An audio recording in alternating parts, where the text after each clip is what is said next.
Google tidak lagi mengirim orang ke situs web, Google menggantikannya. Apa yang terlihat seperti mesin pencari kini semakin menjadi mesin yang membaca internet untuk Anda, menahan trafik, dan meninggalkan para pembuat aslinya tanpa apa-apa. Web terbuka menyusut untuk pertama kalinya dalam sejarahnya, lalu lintas pencarian menghilang dengan kecepatan yang mengkhawatirkan. Ini bukan sebuah kesalahan. Google sedang bertransformasi dari gerbang menuju internet menjadi mesin jawaban yang tertutup. Mesin yang mungkin justru membuat kelaparan situs-situs web yang menjadi sumbernya. Dan konsekuensinya sangat menakutkan. Bab 1, Kota Hantu. Pencarian Google tidak hanya mulai terasa kosong, memang kosong. Internet seperti yang kita kenal sedang sekarat. Para ahli memprediksi bahwa volume pencarian akan turun 25%. Orang-orang mulai meninggalkan kotak pencarian untuk beralih ke chatbot dan asisten AI. Di bisnis lain, itu pasti disebut krisis. Tapi itu baru sebagian dari ceritanya. Analis Rand Fishkin mengambil data penelusuran nyata dari ribuan pengguna. Dia menemukan bahwa 58,5% pencarian Google di Amerika Serikat sekarang berakhir tanpa satu pun klik. Orang-orang membaca jawabannya dan tidak pernah membuka halamannya. Di Eropa angkanya bahkan lebih tinggi, yaitu 59,7%. Dari setiap 1.000 pencarian yang diketik orang Amerika, hanya sekitar 360 yang sampai ke situs eksternal. Sisanya tetap terkunci di dalam ekosistem Google. Hampir 30% diarahkan ke situs milik Google sendiri seperti YouTube dan Maps. Alat informasi yang paling banyak digunakan di dunia sekarang justru membuat sebagian besar orang tidak pergi kemana-mana. Ini telah menjadi jalan buntu. Penulis Nilai Patel menyebut ini sebagai Google Zero, yaitu titik di mana lalu lintas Google ke sebuah situs hampir tidak ada. Selama bertahun-tahun, itu hanya menjadi ketakutan. Sekarang, itu sudah menjadi hal yang normal. Di balik angka-angka itu ada orang-orang nyata, dan merekalah yang merasakan dampaknya. Salah satunya adalah Housefresh, sebuah situs ulasan kecil asal Inggris yang dijalankan oleh Danny Ashton. Dia membeli alat pemurni udara dan menguji masing-masing untuk efisiensi dan biaya operasionalnya. Kemudian dia memberitahu para pembaca mana saja yang merupakan penipuan. Selama berbulan-bulan, halamannya berada di peringkat teratas untuk pemurni udara hemat biaya terbaik. Lalu datanglah pembaruan Google. Situs tersebut kehilangan sekitar 91% lalu lintas dari Google. Bertahun-tahun ulasan dan bantuan konsumen lenyap hanya dalam satu perubahan, dan merek-merek besar langsung mengambil alih posisinya. Housefresh terkubur, dan itu bukan satu-satunya. Ribuan blog hobi dan perusahaan kecil independen lenyap. Masing-masing dari mereka memiliki pengetahuan yang berharga dan membagikannya secara gratis. Mereka mengalami nasib yang sama, 1 tahun yang baik, lalu pembaruan, dan kemudian runtuh. Lalu lintasnya tidak berpindah ke sumber yang lebih baik, itu hanya berhenti.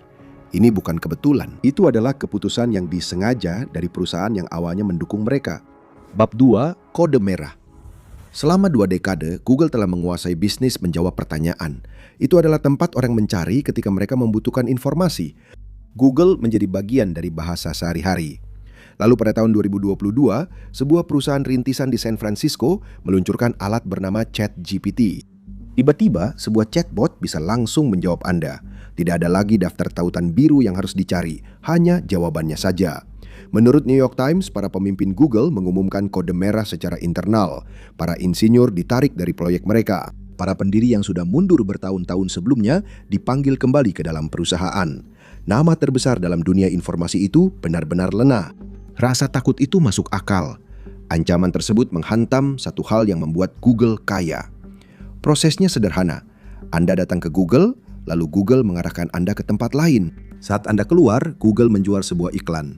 Seluruh kekayaan itu bergantung pada satu klik tersebut. Google bekerja seperti gerbang tol di jalan yang tidak mereka bangun. Semakin banyak tempat yang bisa mereka kirimkan Anda, semakin banyak pula yang mereka hasilkan. Iklan pencarian bukanlah bisnis sampingan bagi Google. Itu adalah mesinnya, dan mesin itu berada di dalam perusahaan yang sekarang bernilai sekitar $2 triliun. Jika kebiasaan mencari itu hilang, semuanya mulai terhenti. Ini adalah dilema para inovator. Untuk bertahan, Anda harus menghancurkan hal yang membuat Anda kaya. Bisnis Google bergantung pada pengguna yang meninggalkan halaman pencarian itu. Pengguna harus pergi ke sumbernya. Jadi, mereka membuat pilihan. Untuk mengalahkan chatbot, Google harus menjadi chatbot. Mereka harus memakan model bisnis mereka sendiri. Mereka akan mempertahankan lalu lintas yang dulu mereka berikan secara gratis dan mengambil pengetahuan dari web secara cuma-cuma. Dan orang-orang yang menulis pengetahuan itu tidak akan mendapatkan apa-apa.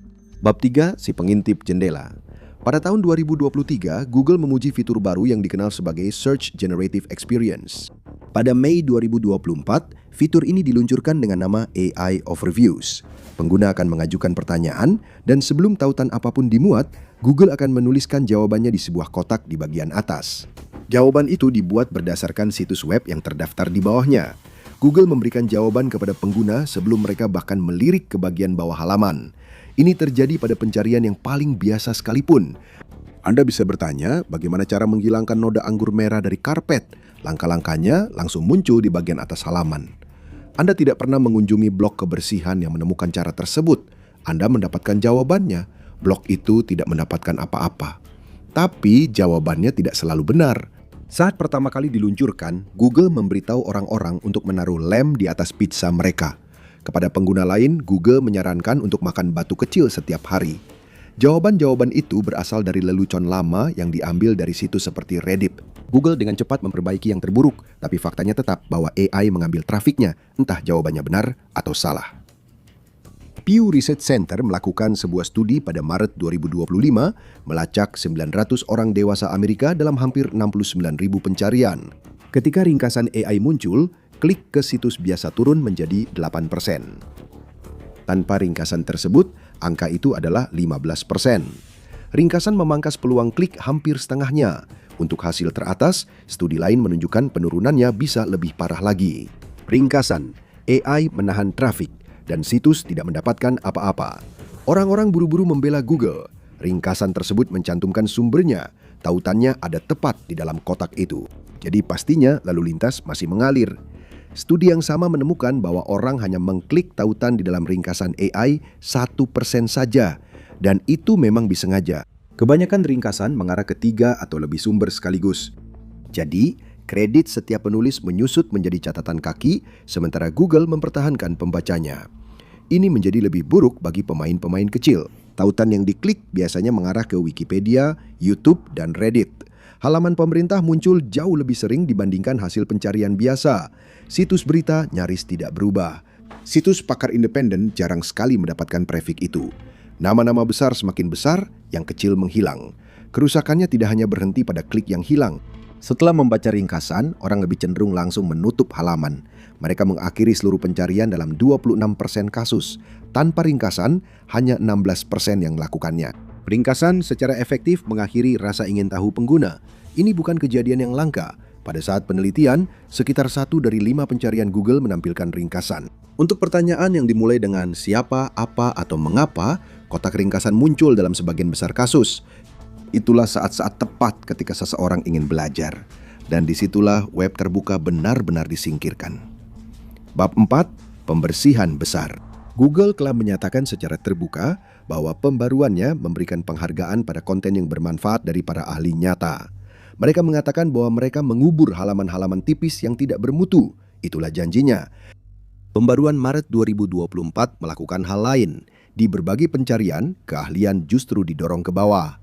Sebagai gantinya, utas forum justru naik ke atas. Postingan anonim di Reddit dan jawaban di Quora mengalahkan orang-orang yang telah mempelajari suatu topik selama bertahun-tahun. Ketikan pertanyaan kesehatan dan sebuah utas Reddit bisa berada di atas situs yang dibuat oleh dokter. Jutaan jam kerja para ahli menghilang dari halaman depan dalam waktu seminggu. Semua karena pengakuan lebih diutamakan daripada pengetahuan. Dalam istilah uang yang sederhana, peringkat adalah gaji. Pekerjaan yang menjelaskan sains, memperbaiki perangkat dan menguji produk menghilang karena tidak cukup menguntungkan bagi sistem yang dibangun untuk mempertahankan perhatian. Yang mengisi kekosongan itu bukanlah jawaban yang lebih baik, melainkan jawaban yang lebih menarik, tebakan yang penuh percaya diri, seringkali salah, namun terdengar seperti keahlian. Seiring waktu, penjelasan yang sudah teruji semakin tersingkir dan spekulasi ala forum justru semakin menonjol. Alasan resminya adalah demi kualitas, padahal itu tidak benar. Google baru saja menemukan sesuatu yang lebih diinginkannya. Bab 5. Kandang senilai $60 juta. Pada Februari 2024, Google menandatangani kesepakatan dengan Reddit senilai hampir $60 juta dalam beberapa bulan. Setelah kesepakatan itu, posisi Reddit di hasil pencarian Google melonjak drastis. Analis luar mengukur visibilitas pencarian Reddit melonjak lebih dari 300% antara Juli 2023 dan April 2024. Jumlah halaman Reddit yang masuk peringkat di Google hampir 2 kali lipat dari sekitar 22 juta menjadi 41 juta.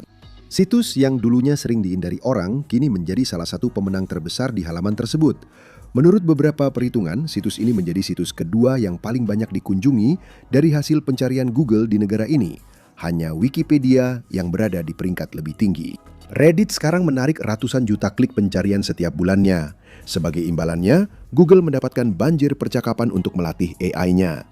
Reddit memiliki jumlah percakapan terbanyak di web terbuka. Postingan yang digunakan untuk melatih modelnya justru didorong ke puncak hasil pencarian. Satu pembayaran membeli data pelatihan sekaligus halaman pertama hasil pencarian. Lalu, situasinya menjadi lebih licik. Reddit mulai memblokir hampir semua mesin pencari lain agar tidak bisa membaca halamannya. Hanya Google yang masih bertahan.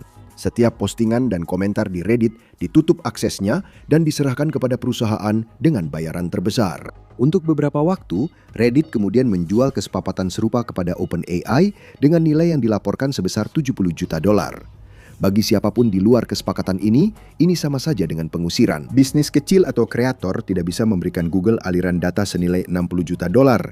Jadi mereka dibiarkan di luar. Situs-situs yang membuat thread Reddit tidak menerima apapun sebagai imbalan, sementara thread itu sendiri justru semakin terlihat. Sebuah blog kecil melakukan riset asli. Seorang pengguna Reddit membagikannya dan perhatian mengalir ke tempat lain sampai blog itu perlahan mati. Intinya, akses datang dengan harga tertentu. Bab 6, peristiwa kepunahan 2 miliar dolar. Perusahaan media digital Raptive membuat model dampak dari ringkasan yang dihasilkan AI Google dan memperkirakan bahwa para penerbit bisa kehilangan sekitar 2 miliar dolar per tahun dari pendapatan iklan. Situs-situs yang terdampak bisa mengalami penurunan trafik sebesar 20 hingga 60%. Angka-angka seperti itu tidak bisa membuat bisnis manapun bertahan. Tak lama setelah itu, Kepala Inovasi Raptive, Mark McCollum, merevisi angka-angka tersebut. Ia berpikir 2 miliar sekarang adalah angka terendah. Itu adalah modal yang cukup untuk membuat hampir semua ruang redaksi digital besar di Amerika seruntuh. Tidak ada satupun dari mereka yang memiliki jumlah pelanggan cukup besar untuk mengurangi dampaknya. Koran lokal, tim investigasi, dan penerbit kecil dengan segmen khusus akan terkena dampaknya terlebih dahulu.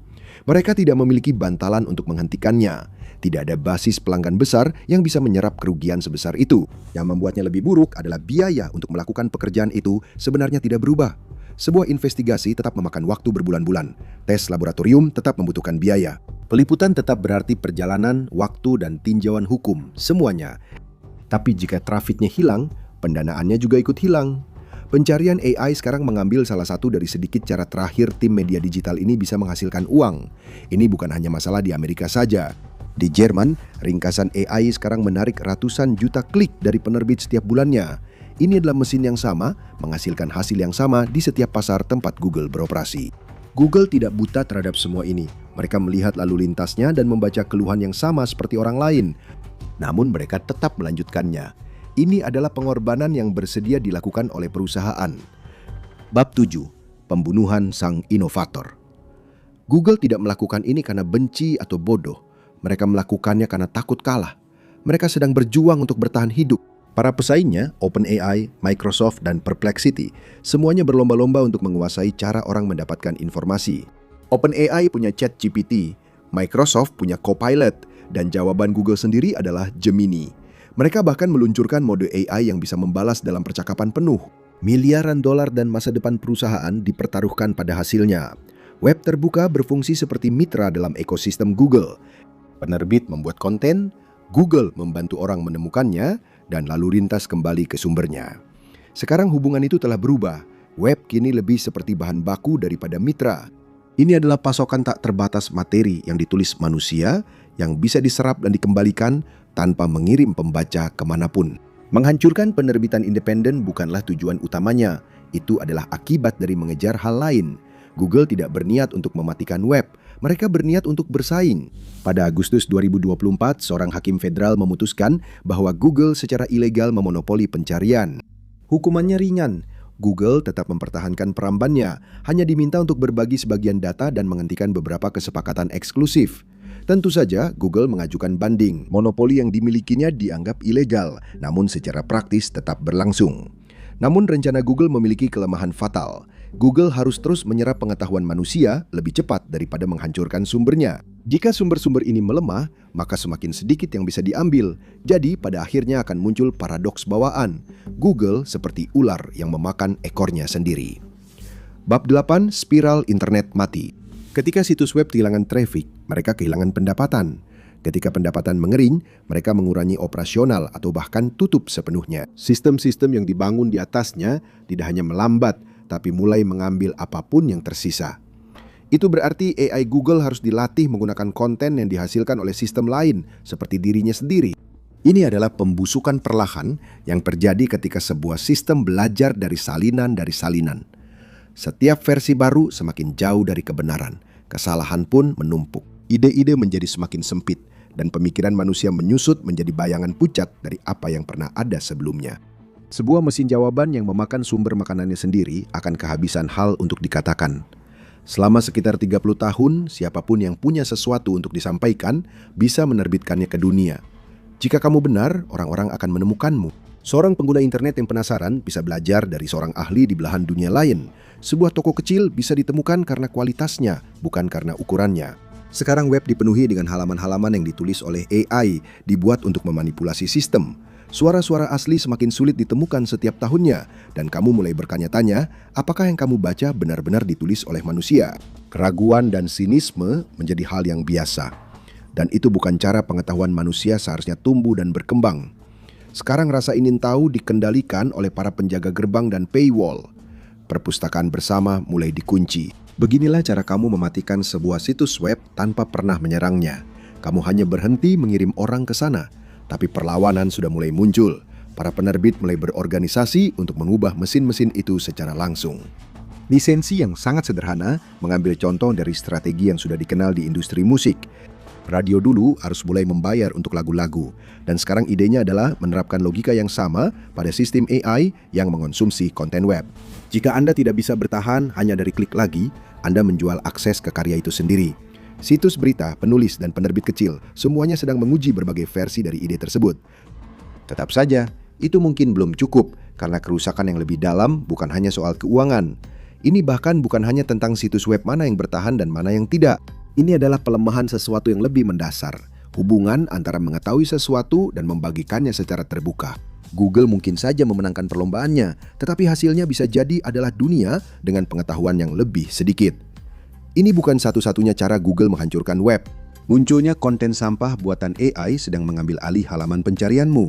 Cari tahu lebih lanjut, dan kamu harus berhenti menggunakan Google sekarang juga. Atau tonton ini.